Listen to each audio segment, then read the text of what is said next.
Welcome back to The Watch. And guys, we get to talk about one of my favorite subjects. What's that? You should be Politics? No. AI art? AI, yeah. Okay. Actually, I guess AI art is one of my favorite, but this isn't actually AI art. This is just AI general. Other applications of AI technology and a controversy surrounding it regarding translations of anime into English called localization. You guys heard anything about this? Yes, Little we bit? have. Yes. Yeah, I've watched anime before, so yeah.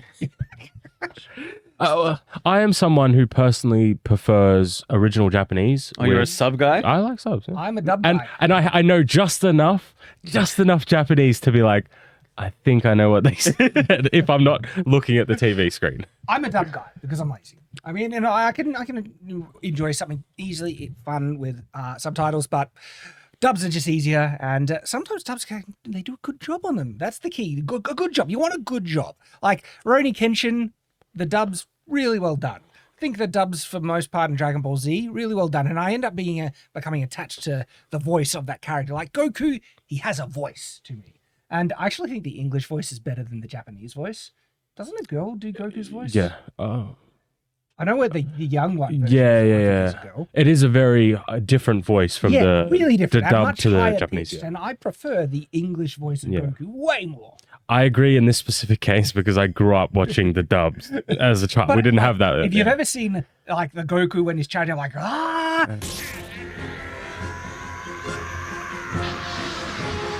when you hear the Japanese version,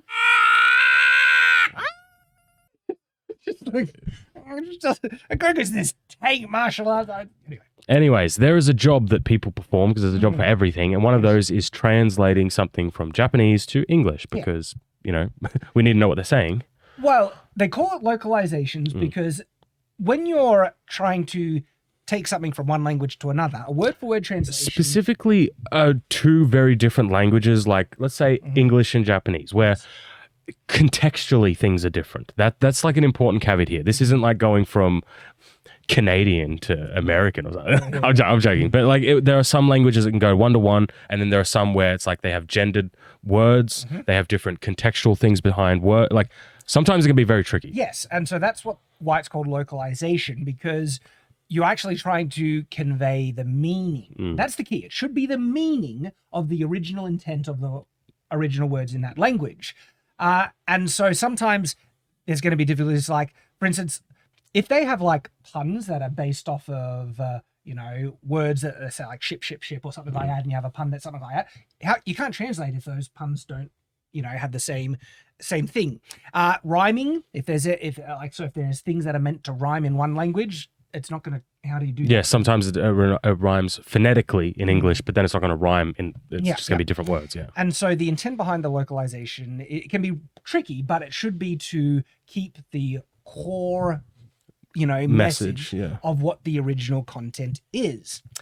Unfortunately, turns out there's a lot of localizations that do not do that. In fact, they purposely inject woke propaganda and messaging and ideology because it's being done by people who want to send a message, subverting the original intent of what a lot of these things. And sometimes they will do things that were injected where it's completely unneeded, right? Where there's examples you can see where the translation, someone says this, besides, it's expected for men to have scars. Women must remain delicate. It actually sounds Japanese, honestly, that term at times of philosophy. Well, the localizers, they had to make sure that you understand, that sounds kind of silly to me. Are you always this sexist? Is the response that the localized content adds. Right. There is a caveat to this sort of thing that I can understand if a localizer is trying to make something make a bit more sense in a different culture, because like there's just things in different cultures that literally wouldn't make sense to us. We wouldn't even understand it. So I can understand when they try and massage some certain things so they make a little bit more sense to us. This is not that. This is not that. This is not that. There's cases where you see like a character suddenly talk about patriarchal gaze and stuff like that. Yeah, the Dragon Maid example. Yeah, the Dragon Maid example is the one that's been going around a lot. And that is not the original intent behind this stuff at all. And it seems like a lot of it is coming from Crunchyroll. Crunchyroll is a really. I woke saw the company. tweets from the person who did those localizations. Yeah. That was wild. Basically, like, screw you, I'm gonna do what I want. You're all Nazis. That was the response. I was like, what? It's insane. Yeah. Like it. It's all news to me. So okay. There was an interview where someone asked that person about, and I don't even know what their name is, about what do you feel about the criticisms you receive for changing, Yeah. Because it's not your work. It's not your work. You're changing something that else somebody else has done. That's what I don't like about any of this. And she deflected by saying, they all have a problem with me because I have a vagina and I'm a woman, basically. And if I wake up in the day that I get to upset Nazis, I'm going to keep doing it. I'm paraphrasing, but that's effectively what she said, which is the most, like, we've seen this again and again. Everyone who disagrees with me is a Nazi, right? Like, how dare anyone actually have a problem with them changing the meaning of what they're doing and adding their own progressive agenda into it? They must be a Nazi. And people are probably thinking, well, why is this a big deal? Well, just imagine somebody like this was doing this on the UN, where you were just like translating language. It's one of those things. Remember when we had, I can't remember, the Broadway show or whatever, and Steven Spielberg or whatever was like, we're not going to translate the Spanish half because that's colonization. And it's like, how am I supposed to know what somebody's saying? Translating language has been one of these weird ones that's gone under the radar for the most part, where it's very important because people need to be able to speak to each other and understand one another. And when you decide to take liberties with what somebody's saying or not saying, that's a big problem. It is. It is. It looks like a lot of these woke localizations are being done on things that kind of slip under the radar. They don't do it in the big ones, like on My Hero Academia or Naruto or something like that. Yeah. But it's the lesser known ones where they are much more happy to take a lot of liberties. And Well, keep in mind, they're doing these liberties with something they don't agree with. It's not even like they're just changing everything. They're changing things that they specifically don't ideologically agree with. Oh, they have issues with a lot of anime kind of tropes, That's Then why are you translating anime? Like, they want to make it the way that they perceive to be. it's also known because I feel like people go to anime a lot because they like the Japanese culture and they're like, I want to escape the Western culture to draw some anime, and then no, it's there as well. And There's no escape. so one of the responses to this is that some of these Japanese anime companies, instead of hiring these Western localizers to translate the stuff, they're going to get AI to do it for them. All power to them. So I'm not 100% on board with everything AI. Yeah. Lately, YouTube has been infested with AI in everything. In shorts, I haven't noticed. I've seen, oh my God, countless shorts where it's like voiceovers with AI, Some thumbnails voiceovers. using AI. I've seen AI Thumbnails are everywhere busy, lately. but if I haven't seen it much. No. Oh, yeah, I've seen that. I was only some voiceovers and thumbnails, as you mentioned them, right? But thumbnails, all power to them. Great. If it- thumbnails I'm much more understanding. Things like these shorts, I don't like shorts to begin with, but all I've been seeing is like random facts with AI voiceovers and all this sort of stuff. It's starting to pop up everywhere, and I don't know if I'm If you feeling don't it. like it, don't watch it. He can't help himself, I would love to not watch shorts, but YouTube pushes them on me, Shad. I don't have a choice. You're still clicking on them if you know. Why don't click on it? Read a book, All right, there's a couple of reasons why I'm fully on board with this version of it. It empowers the original creators to have more control over their product, okay? I feel it's really dirty that they are trusting Western localizers to translate their product in such a way that would keep the core intent of that product, and it's not happening, okay? And if they're doing a crappy job, all power to them, they get to get that control back. But all right, even then, right? Pretend that there's a company that just wants to do AI translation and not hire localizers anyway, okay? And there wasn't a controversy about the quality of the localization. A company has every right to find a means to make a good product at a better price, okay? One of the advantages of getting AI to do it is that they would actually have the capacity to do a simultaneous Western-Japanese release at the same time and have the Japanese have their Western dub out at the same time because they can do it a lot quicker and they have control over it. That's awesome. That empowers the company to be able to give their product to a wider audience from the get-go. And the reality is the cream will rise to the surface. If the AI translation is just dog crap, people are going to complain about it and they're going to prefer localization. If it's better, you get a better product out of it. Okay? And by the way, people will still be employed to do this. This isn't like robbing a job. In actual fact, it's going to take some AI technician or someone to do it, to review it, to double check and everything like that. And it's going to create a different industry, a new industry that will be able to do it faster with a better turnaround and give you a better product in the end. I don't see an issue with this. Okay?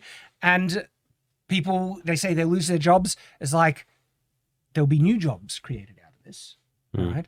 A new industry. It's just the natural evolution of technology. My only, not reserve, like I'm just curious, does it work the same way like art does, how it has like the build or the library that it draws upon? Like how does it actually work with the AI voice stuff? So, because if it samples a whole bunch of like current day Hollywood media, you're just going to get... No, it's not like that at all. AI translation works off of the original input, like voice, right? And it can actually replicate that same voice in the other language. And so that's what we'd actually get. We might even get voices, and it's weird because the Dragon Ball Z, I wouldn't have. I was going to say, an like, when English you're going voice to in the tone of the original, it would reflect the intent of the original of the creator, right? And so that's a good thing. Yeah. And I think for the most part, I think the Goku is probably an exception, that if we get the voices that sound like what the character was first more intended to be like by the vision of the creator, that's also a really good thing. All power to it. And so to me, this is something that empowers the creators of these animes to ensure that it remains true to what it was meant to be. They gain control over it, and also potentially a means to make the product come to the Western audience faster. And quality is going to be an interesting one. The technology is still progressing. If they're going to do it right, they're going to need several people, honestly, to not only translate it, but to double check it. And then they're going to need someone to understand the actual cultural thing, the issues that you run into that. Yeah. And so they're going to need someone who actually does speak both languages anyway, that's going to understand the translative part. And then what they'll actually have to do then, they'll have to re-record the audio, if they don't have anyone speaking Japanese, right, in what the translation would be, and then get the in Japanese and then translate in English so it makes sense in the English context. And guess what? That's going to require another person to do it, right? And so it's still going to hire more people. It's probably going to hire as much people. If the technology gets better, it might improve and get less. But that just means the company gets to save more money, and then they'll be able to make more anime, more animations as a result.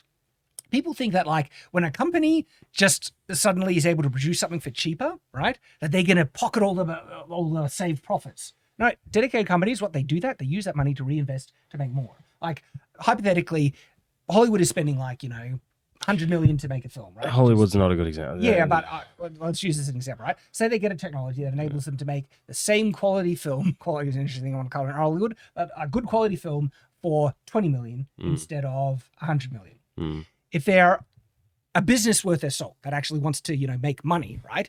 They're not just going to make one movie for $20 million and then pocket the other $80 million that they could have developed, produced investment.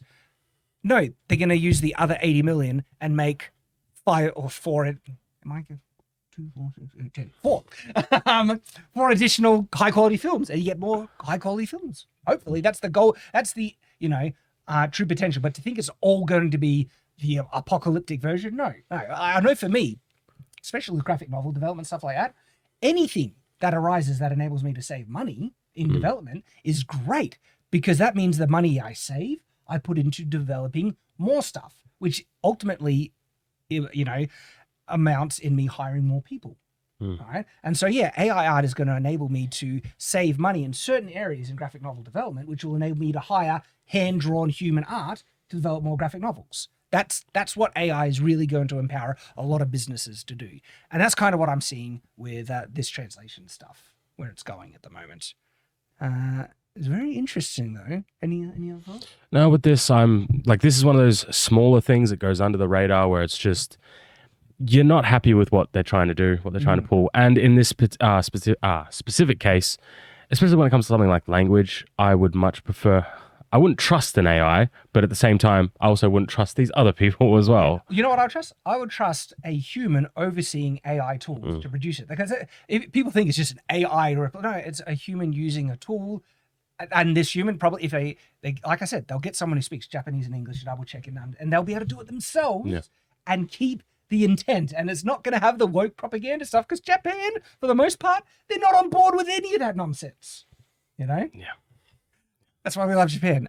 There are some companies that, you know, but no, Japan for the most part is pretty solid. And some societal norms that, you know, there's a couple of things that's wrong with Japan. Let's be honest here. Yeah, they're not perfect. There are some weird things in Japan. Don't get me wrong, right?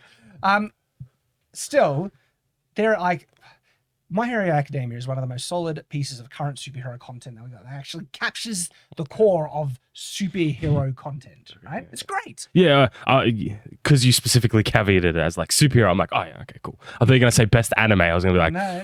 It's like it has the theme of what it really means to be a hero, like self-sacrificing, someone with great power, great responsibility. It has those themes in it. It's great. And we go to anime because they're still making some really good, solid stuff that has some of those traditional themes that we love. And now this is just going to protect a lot of the stuff that we like and take away the power of people trying to subvert it and inject agenda. And so that's why there's very little sympathy for this. It's because that's been one of the results. People think, aren't you don't you have sympathy for people who potentially going to lose their jobs? And they say, the human localizers will always do a better job. Hold on. Not always. I'm sorry. You are literally doing your job wrong. Yes. Like you are actually doing a bad job. So if they lose their job for it, I'm like, I mean, you're not doing your job. Yes. So, okay, you're paid to do this. Anyway, sorry. I don't want to. You get what you deserve. That's and they have been proud and like celebrating the fact that they have been doing a bad job, saying, you're just a Nazi and I like upsetting Nazis and I'm going to keep doing what we're doing. Yeah. So, yeah. And this is one example where AI tools empower creators to not only make more, but to keep their, artistic vision the way that it was intended to be. And so I'm not saying it's all good, but to say it's all bad is wrong. There's actually really beneficial tools that can come out of this. And this is one example that a lot of people are actually acknowledging, okay, good, all power to it. Let us know what you think in the comments below. Maybe some examples. If you it's been interesting looking up specific examples about the woke localization stuff and what they inject, and you can see videos showing examples of this. There's more dedicated YouTubers that actually kind of catalog this stuff, and it's shocking some of the stuff that they inject into it. And what's also interesting, right, is one of the talking points that they say is really, really bad is cultural appropriation. I would think taking someone's cultural export and appropriating it to say things that it never was intended to have sounds a bit like actual cultural appropriation. But let us know in the comments what you think, if it's cultural appropriation or not. And as always, stay on watch.